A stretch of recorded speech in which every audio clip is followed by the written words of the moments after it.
Bueno, hoy nos toca ver lo que son puentes, su clasificación, sus partes, ¿sí?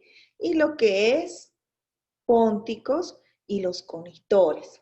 Todo lo que se refiere a una prótesis plural. Nosotros en prótesis fija sabemos que existían los retenedores simples o la prostodoncia fija simple, que son las coronas, que son los retenedores extracoronarios, que son los retenedores intracoronarios, los pernos, etc. Y también sabíamos que había una restauración plural. Esto nos referimos a un puente. Vamos a ver, ¿qué será un puente? Cuando nosotros hablamos de puente, nos imaginamos, como acá en la imagen, ¿no? Una construcción compuesta por dos pilares para poder atravesar ya sea vehículos o peatones. Pero cuando hablamos de un puente a nivel de odontología, sobre todo a nivel de prótesis fija, estamos hablando de una unidad o pilares que van a reemplazar uno o más dientes, ¿sí? Entonces es un aparato o una prótesis que va a reemplazar piezas perdidas por la ayuda de pilares, ¿no es cierto? Y una sujeción fija. Por tanto, podemos decir que es un aparato metálico o puede ser un aparato de circonio que se sujetan, ¿no es cierto?, a los dientes naturales para reemplazar dientes artificiales, como podemos ver en la imagen, ¿no? Nosotros tenemos acá un puente de circonio estético, aquí, ¿sí? Que tiene una base clara para que se vea mejor, y un puente o un aparato protético fijo donde es de material metálico.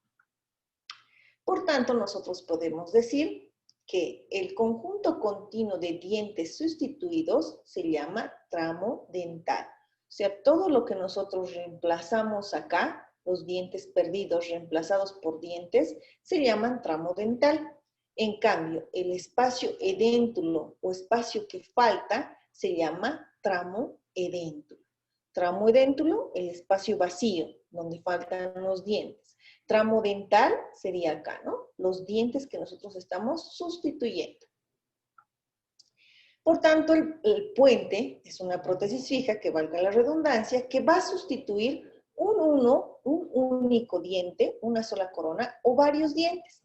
Esta sustitución no solamente va a ser del espacio perdido, del espacio dentro, sino nosotros tenemos que devolver una rehabilitación oclusal, o sea que debe haber la funcionalidad oclusal correcta, que el paciente pueda triturar, pueda hacer sus movimientos oclusales de propulsión y de lateralidad. A su vez, vamos a hacer una corrección estética, porque ya se va a poder visualizar la presencia de una pieza en el lugar donde estaba perdido, y de funcionalidad y fonética, ¿no es cierto? Cuando nosotros perdemos dientes, tenemos a veces dificultades fonéticas. Y funcionalidad, como les decía hace un momento, de la trituración o de los movimientos de desoclusión. Las funciones principales que va a tener un diente es la masticación, la fonación, el soporte del tejido blando, la naturalidad, que se vea lo más natural posible, y la fisiología de la oclusión.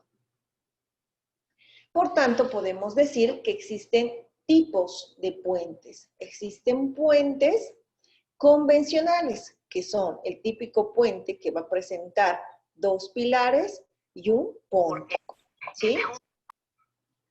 Después vamos a, tener un puente adherido, que ustedes ya lo vieron, ¿no es cierto?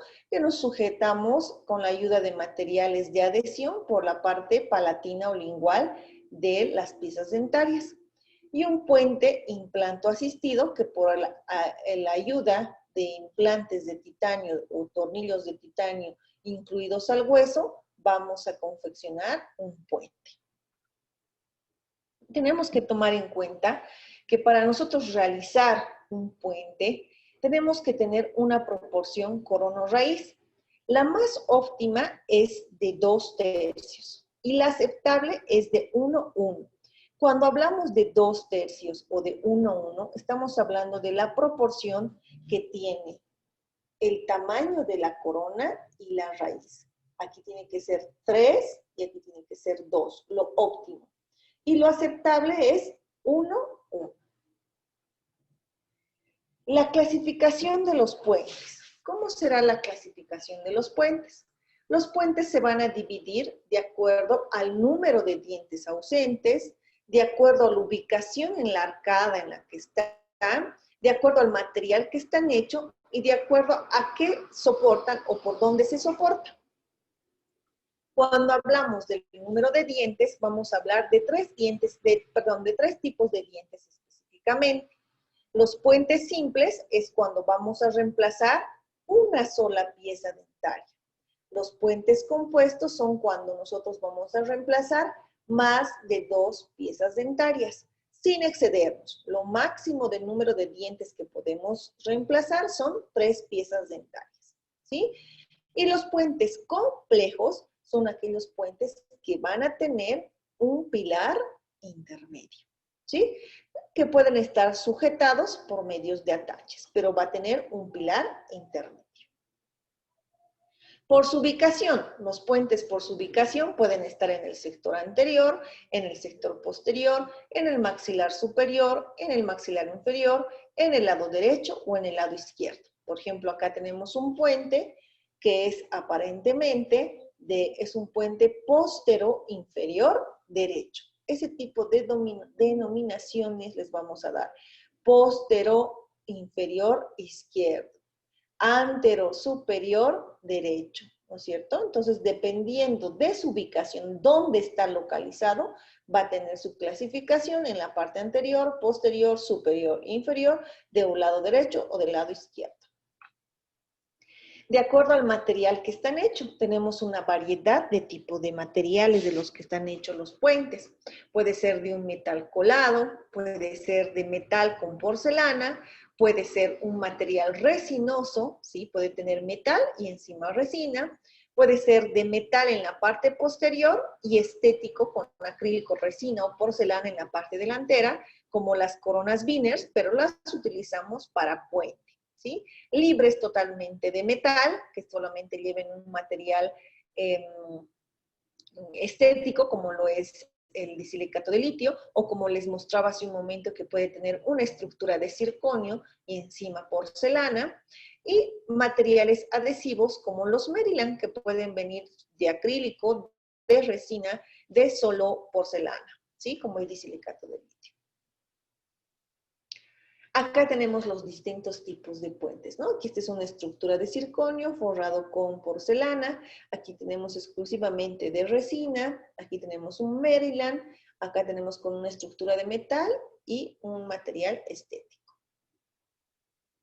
De acuerdo a cómo están soportadas, ¿sí? Los puentes también se van a clasificar en dentos soportadas e implantos soportadas. Dentos soportadas que van a tener como pilares dientes, ¿sí? Aquí tenemos el molar, premolar, canino. Implantos soportadas, estos son implantes, ¿sí? Va a ser soportada por implantes, ¿sí? Por eso implantos soportadas, dentos soportadas.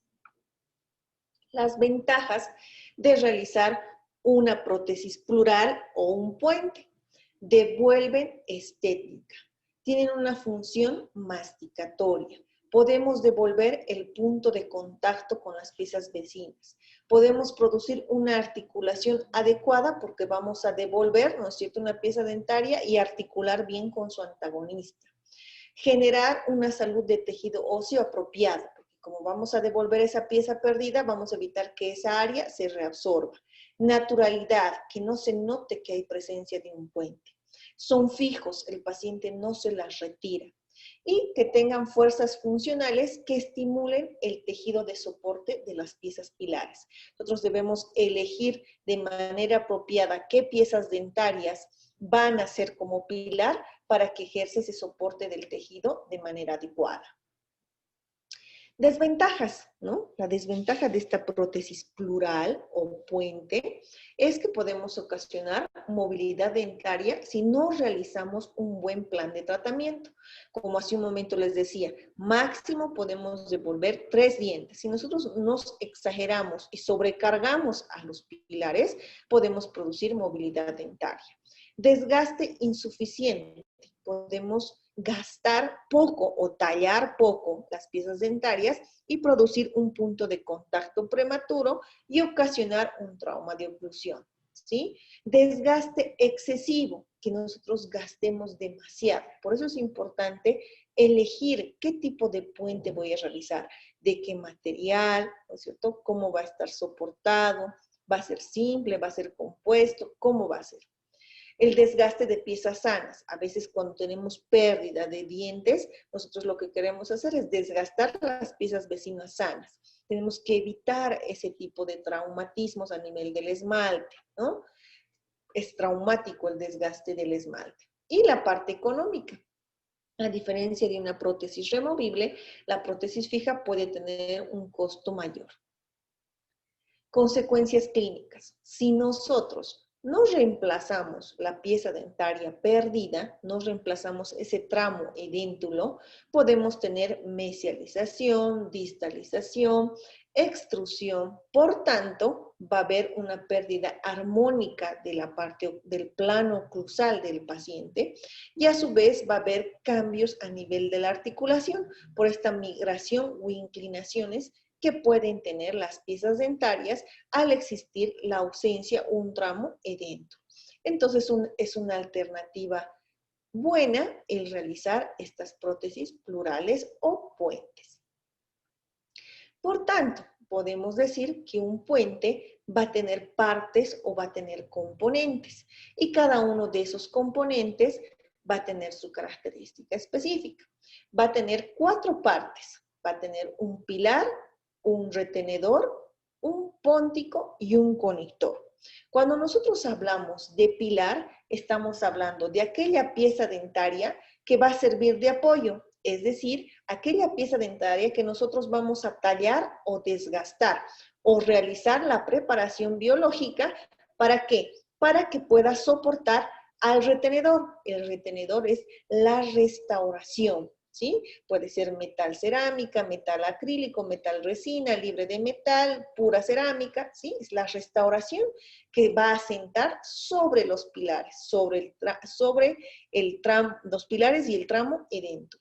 El póntico es la parte o componente del puente que reemplaza la pieza dentaria perdida, ¿sí? Es la restauración o la pieza que va a asentarse sobre el tramo edento. El conector es, como su nombre dice, quien va a conectar o va a unir, puede ser con una soldadura o una unión fija, al pilar con su póntico, ¿sí? Es decir, al retenedor con su póntico, ¿no? Porque estos se van a asentar en los pilares. Por tanto, ¿qué será específicamente un pilar? El pilar va a dar el anclaje, porque la raíz va a estar dentro del hueso. Va a dar el soporte. ¿Mediante quién? Mediante el retenedor, mediante la restauración. Nosotros no podemos utilizar como pilares, por ejemplo, al tercer molar, ¿no? O al incisivo lateral inferior. ¿Por qué? Porque tienen proporciones radiculares no adecuadas, no óptimas. Normalmente, para nosotros elegir de manera correcta qué pilares vamos a utilizar, podemos utilizar la ley de Ante, ¿sí? Las características que tiene que tener un diente para poder decir que va a servir de anclaje soporte como pilar es de que no tenga enfermedad periodontal, ¿sí? Entonces tiene que tener un periodonto sano. Debe tener una morfología radicular apropiada, tomando en cuenta los parámetros del 1,1 o 2 tercios, el volumen de la raíz. Por ejemplo, las piezas dentarias multiradiculares van a tener mayor anclaje y soporte. Entonces, también va a depender las características del número de raíces que tiene la pieza dentaria. Entonces, eso es el pilar. El pilar es el anclaje que nosotros vamos a tener de nuestra prótesis plural mediante el asentamiento que va a tener el retenedor sobre estos pilares. Nosotros los pilares los vamos a preparar o tallar dependiendo del tipo de material que decidamos utilizar. Normalmente las piezas que nosotros utilizamos de pilar tienen que estar sanas, tienen que tener una dentina fuerte. Si están cariadas, debemos hacer previamente la eliminación de la caries, la protección pulpar correspondiente. Si ha llegado a pulpa o es una pieza dentaria endodónticamente tratada, nosotros debemos realizar una radiografía de control, donde nosotros podamos ver si la raíz tiene la proporción adecuada, si no presenta ningún tipo de infección, si tiene el soporte periodontal adecuado. Si mi pieza dentaria también está obturada, entonces nosotros tenemos que hacer, y no lo hemos realizado nosotros, debemos hacer el control radiográfico. Si mi pieza dentaria tiene poco remanente dentario o muñón dentario expuesta a la cavidad oral, podemos reemplazarlo con un perno metálico de fibra de vidrio. Entonces, para eso necesitamos verificar la proporción radicular y el estado radicular de esa pieza dentaria, ¿sí? Si ya nos viene, como aquí en la imagen, con pernos, nosotros sacamos una radiografía de control para verificar que la parte endodóntica esté apropiada, que la instalación del perno esté apropiada. Ya en el tema de retenedores intrarradiculares van a conocer las características apropiadas para nosotros determinar que está de forma apropiada, correcta o óptima nuestro perno. Pero cuando nosotros elegimos un pilar, si está sana, debemos verificar que esté bien periodontalmente, que tenga buena dentina. Si está cariada, que hayamos eliminado de manera correcta la caries. Si vienen ya obturadas o con tratamientos de conducto o con pernos, nuestro control radiográfico correspondiente. Los retenedores, eso dentro del pilar. O sea, ya tenemos claro que el pilar de una prótesis plural o puente es la pieza dentaria que nos va a servir de soporte o de anclaje que nosotros vamos a tallar, ¿sí? El retenedor es el asiento o quien se va a sentar, ¿no es cierto? La restauración que se va a sentar sobre el pilar. Esta restauración va a ser fija, no va a ser móvil y va a estar sobre el diente y va a construir el tramo dental, porque va a sentarse sobre los dientes pilares y sobre el tramo idéntico. Va a ser el tramo dental.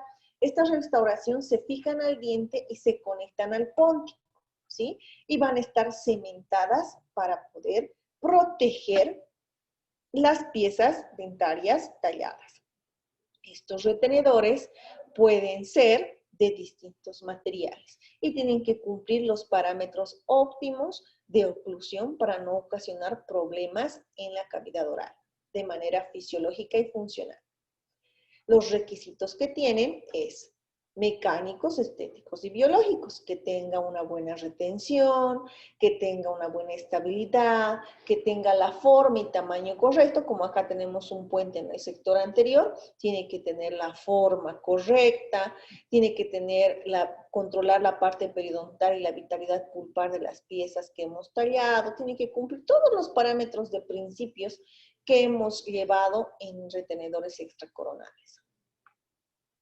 El póntico, que es otra parte del puente, el póntico o diente artificial está constituida por la razón de ser de la prótesis parcial fija, como su nombre lo dice, deriva de la palabra pons, que es una palabra latina, que significa como puente.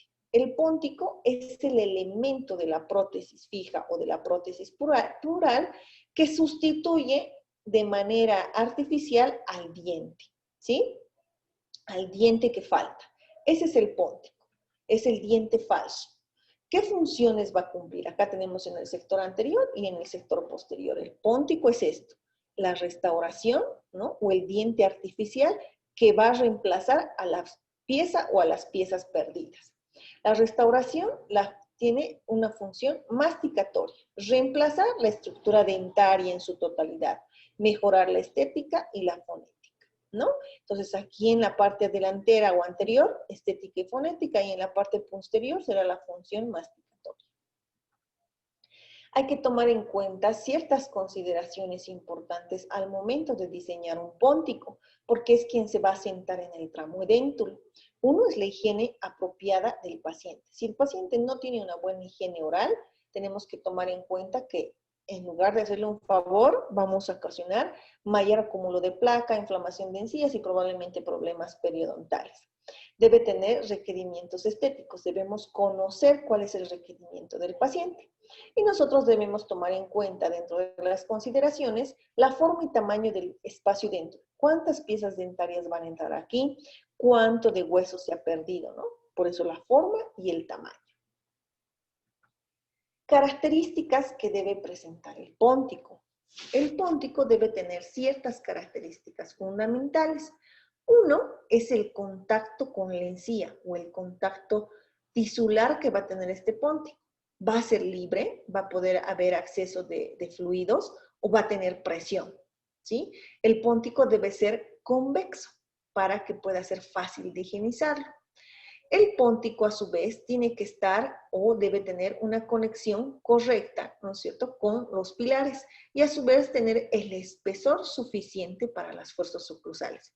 Si nosotros lo hacemos demasiado delgado, podemos producir que en el cierre, en apertura y cierre, exista una fractura. Otras características que debe presentar el póntico es que debe, como hemos recalcado varias veces, cumplir la función masticatoria, debe devolver la longitud vestíbulo-lingual. Este es nuestro puente, estos son los pónticos, los retenedores. Esta parte de acá a acá debe devolver. El sentido vestíbulo-lingual debe ser lo más reducida posible y de manera adecuada. No tiene que sobrebordear a los pilares, ¿sí?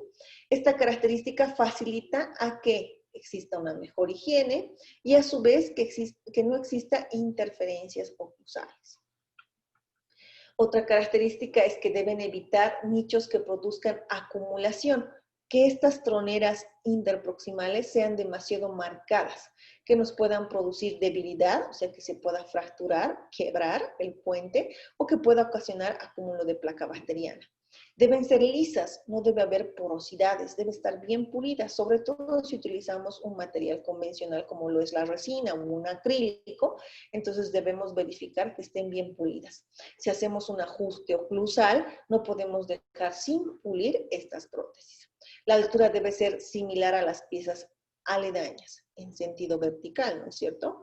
La altura debe ser correcta.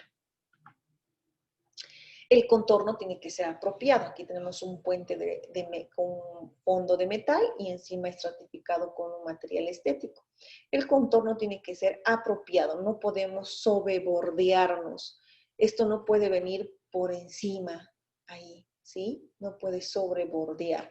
Tiene que estar similar a los contornos, como con las coronas, ¿sí? Es importante modificar la superficie vestibular de tal modo que siga una curva suave y un ángulo gingivo-vestibular apropiado. El póntico. Habíamos dicho, ¿no es cierto?, que tenemos los dientes pilares, la pieza ausente, aquí los retenedores o coronas, y el póntico es la pieza artificial que reemplaza al tramo o diente perdido. Entonces, el diseño del diente, o sea, el diseño que va a tener este diente protético, tiene que ser estético y con función y fácil de limpiar. Entonces, va a haber también tipos de pónticos, ¿sí? Entonces, estos tipos de pónticos, según el material que están hechos o de qué están confeccionados, tienen que tener una superficie lisa y pulida y pueden ser de metal, ¿sí? Pueden tener cromoníquel o oro, o puede ser un metal con un glaseado, con una porcelana, u otro tipo de materiales como lo son los acrílicos reforzados o como son las resinas. Pero son materiales más porosos. Entonces vamos a ver tipos de pónticos en base a la forma que va a tener el asiento, ¿no es cierto? Lo que se va a sentar con la parte gingival o con la encía. Esto lo van a poder reforzar y ver más imágenes en el libro de Schillingburg, que ustedes ya lo tienen, que es el capítulo 26. El póntico sanitario o higiénico es aquel póntico que no va a tener contacto con nuestro reborde edéntulo, es decir, que no va a tocar el tejido blando. También se lo llama higiénico sanitario porque se nos va a hacer fácil realizar la limpieza en ese lugar porque no va a haber contacto y va a poder pasar los cepillos interdentales. Se emplea sobre todo en zonas donde no necesitamos demasiada estética porque se va a ver el espacio. Normalmente pueden realizarse en nivel de primeros molares, sobre todo los inferiores, que en la sonrisa no se los visualiza. El grosor ocluso-gingival o cervical que tiene que tener este grosor, ¿no? De la parte oclusal y gingival o cervical o hacia abajo, ¿no? De este póntico higiénico no puede ser menor a los 3 milímetros y debe haber suficiente espacio por debajo para permitir la limpieza con hilos o con cepillos interdentales. Si este póntico es menor a los 3 milímetros, podemos producir fractura. El póntico en forma cónica. Este póntico es limpiable, pero los espacios de forma triangular que nos genera, ¿no es cierto? Porque es de forma como un conito, ¿no? Hace contacto con nuestra encía, entonces tiende a generar acúmulo o retener residuos en estos triángulos y puede afectar las crestas de nuestra restauración. Pero normalmente este tipo de puentes nosotros los podemos indicar cuando el reborde es delgadito. Cuando nuestro reborde es ancho y creamos este tipo de póntico cónico, podemos producir aquí en estos triángulos demasiado acúmulo. Pero si nuestro reborde es delgadito, nos ayuda porque va a poder producir una mejor estética, ¿sí? El póntico ovalado. ¿Cómo será el póntico ovalado? Cuando hablamos de un póntico ovalado, hablamos de un diseño con terminación redondeada, que se le utiliza generalmente en la parte estética. Actúa adecuadamente acompañando los rebordes planos y anchos. La silla de montar. Este tipo de póntico ya no se lo usa. ¿Por qué? Porque este póntico, como su nombre lo dice, se asienta en ambos lados del reborde, ¿no? Entonces se llena el espacio interdentario y recubre la cresta con su ancho total. Entonces es imposible poder realizar una higiene. Si nosotros retiramos ese puente en un tiempo, nos vamos a encontrar con un tejido demasiado inflamado, ¿sí? Incluso podemos producir debilidad de nuestros pilares. El pico de flauta o silla de montar modificada. Como su nombre lo dice, pico. Tiene un pico, tiene el aspecto de un diente natural, pero a su facilidad de limpieza. Solamente una punta va a tocar el reborde. La superficie lingual debe tener un contorno ligeramente deflectivo para evitar la impactación de alimentos y para minimizar la acumulación de placa bacteriana. Es el más utilizado en la zona estética, porque nuestro reborde en la parte anterior necesitamos que haya un ligero contacto con la mucosa, con la encía, para que pueda disimular de que no existe ninguna restauración en ese sector, ¿no? Mimetizar la presencia del puente. Así como hemos podido ver o describir los tipos de puente, perdón, los tipos de póntico, también los tipos de puente, es importante que hagamos una revisión de los tipos de reborde que a nosotros se nos puede presentar para poder elegir el correcto tipo de póntico. Este tipos de reborde o crestas desdentadas o tramos edéntulos lo pueden reforzar en el capítulo 26 del libro de Schillingworth, ¿sí? Antes de realizar cualquier tipo de prótesis fija, como son los puentes o las prótesis plurales, debemos examinar el reborde, debemos ver cómo es nuestro reborde, el tipo y la cantidad de destrucción ósea que puede tener para poder elegir el póntico correcto. A veces, cuando vemos demasiada pérdida de reborde o no tenemos un buen reborde o cresta desdentada, a veces necesitamos hacer previos intervenciones quirúrgicas para restablecer de mejor forma ese reborde y poder devolver una prótesis más natural. La clasificación de los rebordes que nosotros tenemos se va a desarrollar en base a los defectos que puede tener, de acuerdo a la pérdida de piezas dentarias y determinar el defecto de distintos, en cuantía, cuántos dientes se ha perdido, ¿no? Depende del motivo que se originó también, si ha sido una extracción simple, una extracción traumática, si se ha perdido tabla vestibular o ha habido desgaste, hemos tenido que hacer desgaste de hueso para poder eliminar, si ha habido pérdida de la inserción a nivel periodontal, si ha habido retención ósea. Tenemos que fijarnos todo eso, consultar también al paciente, ¿sí? Existen defectos de distintas magnitudes, puede ser en lugares individuales o en pacientes individuales, que desde el punto de vista de rehabilitación protésica es imprescindible poder evaluar este tipo de reborde para poder planificar algún tipo de tratamiento apropiado, ¿no? Para que nosotros podamos devolver de manera adecuada la prótesis. A veces es necesario devolver ciertos defectos, no solamente óseos, sino también de mucosa o frigomucosos, con injertos óseos o injertos mucosos. Aquí nosotros podemos ver, existe pérdida, ¿no ve? Periodontal, existe también pérdida a nivel de mucosa. Entonces nosotros aquí si colocamos unos dientes, a ver, voy a ver si puedo utilizar un marcador. No se nota. ¿Se imaginan ahí el tamaño de dientotes que van a entrar? Van a ser muy grandes, ¿no es cierto? Entonces nosotros tenemos que tomar en cuenta eso para poder devolver, ¿no es cierto? Debemos devolver de manera adecuada nuestras pónticos. Entonces para eso evaluamos el reborde o acá podemos observar pérdida de la tabla vestibular. Por tanto, estos defectos se van a tener una clasificación. Los vamos a evaluar dependiendo del festón gingival, si genera espacios interdentales, si hay alteración en la fonética, si hay impactación de alimentos, si hay compromiso estético, ¿sí? Cuando hay pérdida del contorno vestibular, ven, esto está más sobreextendido en sentido vertical y también en sentido vestíbulo-lingual, ¿no es cierto? Hay pérdida. Cuando hay pérdida del contorno vestibular, como aquí, lo que complica es la ubicación espacial del elemento interdentario. Acá miren qué tamaño es el diente. Si tenemos tanta pérdida, acá no puede entrar un diente grande, ¿no? Entonces tenemos que devolver, ya sea con fibromucosa o con hueso, este reborde.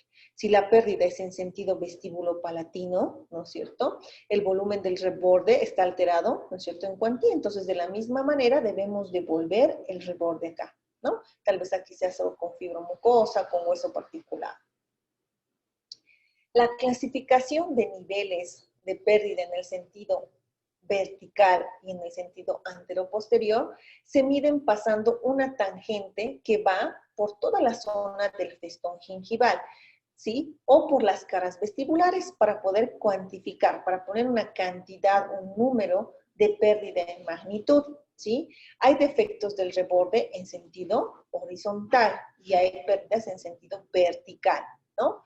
De menos de 3 milímetros que se definen como leves. O sea, si mi pérdida en sentido vertical o horizontal es menor a los 3 milímetros, lo clasifico como leves. Si es entre 3 a 6, lo clasifico como moderados. Y si es más de 6, ya podemos decir que es un defecto grave. Es importante ya que nosotros vamos a devolver, ¿no es cierto?, la pieza artificial o el diente perdido mediante una pieza artificial. Entonces nos interesan los parámetros de volumen. Entonces vamos a ver una breve clasificación de Seibert, ¿sí? Que la clase 1 es cuando existe pérdida en la anchura del reborde, ¿sí? O sea, vestíbulo lingual, con altura apicocoronal normal, como acá, ¿sí? Se ha perdido en sentido vestibular lingual, pero en largo, en vertical, está normal.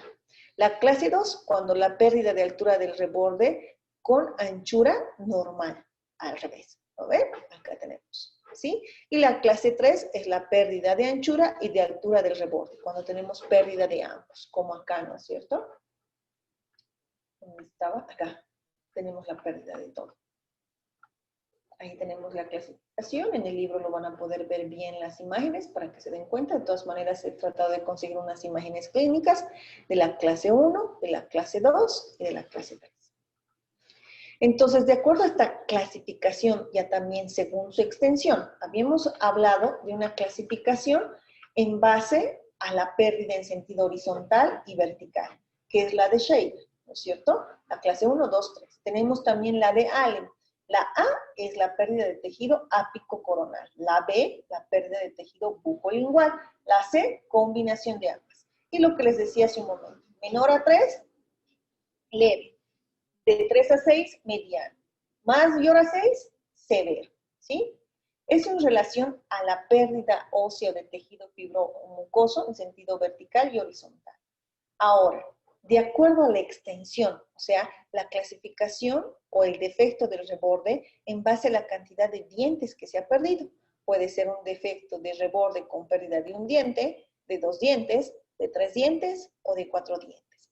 Habíamos dicho que nosotros máximo podemos devolver un puente con la pérdida de 3 dientes.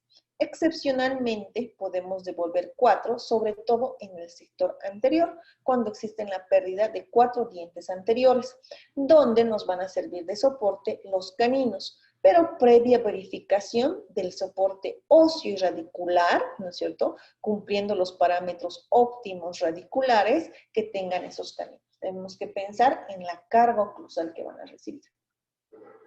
De acuerdo a los defectos que nosotros se nos vaya a presentar, podemos modificar nuestros pónticos. Podemos hacer un póntico modificado donde con un color lingual a los dientes, en el fondo determinar un diente un poco más largo, como aquí, ¿sí?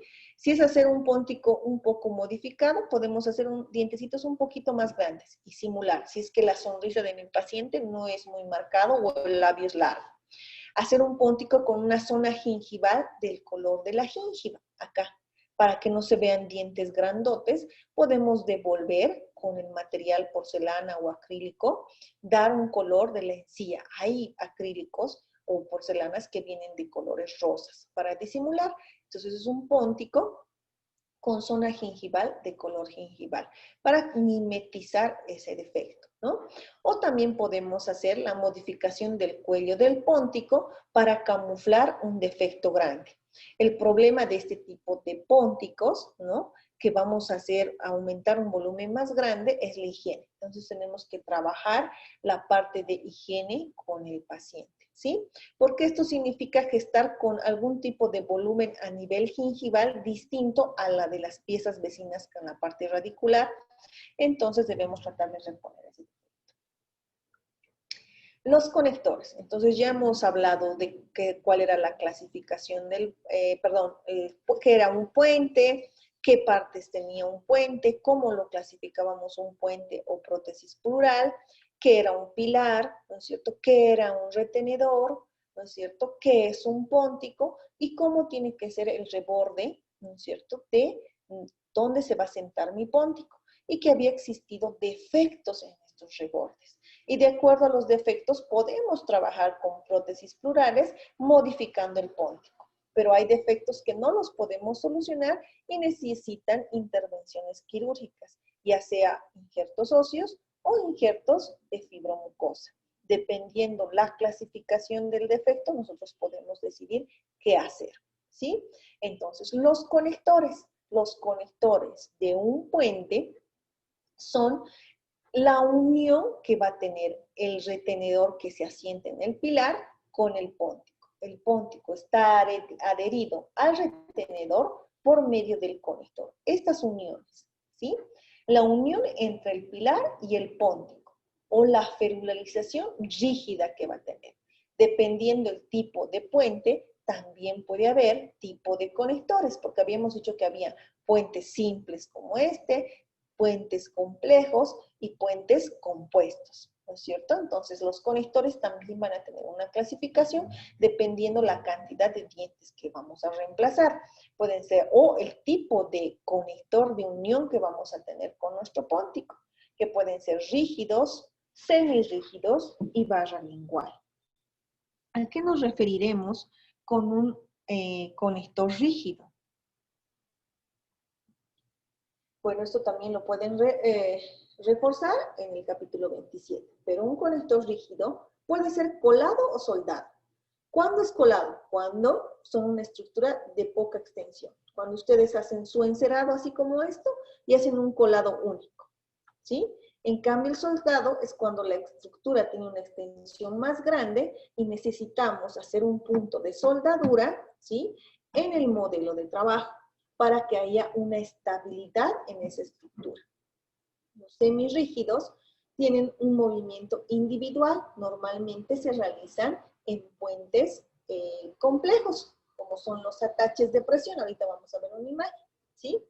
Los no rígidos actúan como rompefuerzas, que los utilizamos en la parte lingual, ¿sí? Entonces aquí tenemos un conector rígido, que puede ser colado, como les decía, en una sola estructura, ¿no? Y los conectores soldados. Para dar estabilidad, nosotros probamos en boca, hacemos el punto de quiebre, hacemos el arrastre, la remonta y en el modelo hacemos el soldado, un punto de soldadura acá, para que no se separen, ¿no? Tenga estabilidad. Los conectores semirrígidos, como les decía, son sobre todo en puentes donde va a haber pilares intermedios o tramos muy largos. Podemos utilizar las colas de Milano, que vienen como una matriz, ¿no es cierto?, que va a asentar, o un cerrojo, si lo quieren llamar. Los pónticos partidos, donde el puente es largo, con un pilar intermedio, pero lo vamos a colocar en dos partes, una parte 1 y una parte 2. Y los pins y aletas, que son parecidos a las bisagras, ¿sí? Entonces va a asentar. Esos son los semirrígidos. Aquí tenemos otros ataches. Estos, por ejemplo, algunos se utilizan también con prótesis removible, porque aquí tenemos un atache en bola y aquí tenemos un atache de asentamiento, ¿no? Entonces, a veces aquí les asientan las prótesis removibles más. Eso con respecto a conectores. Hasta ahí nosotros ya hubiéramos hablado de lo que es los puentes, su clasificación, los pónticos y los conectores. ¿Existe alguna duda? Sino para dar por finalizada la teórica.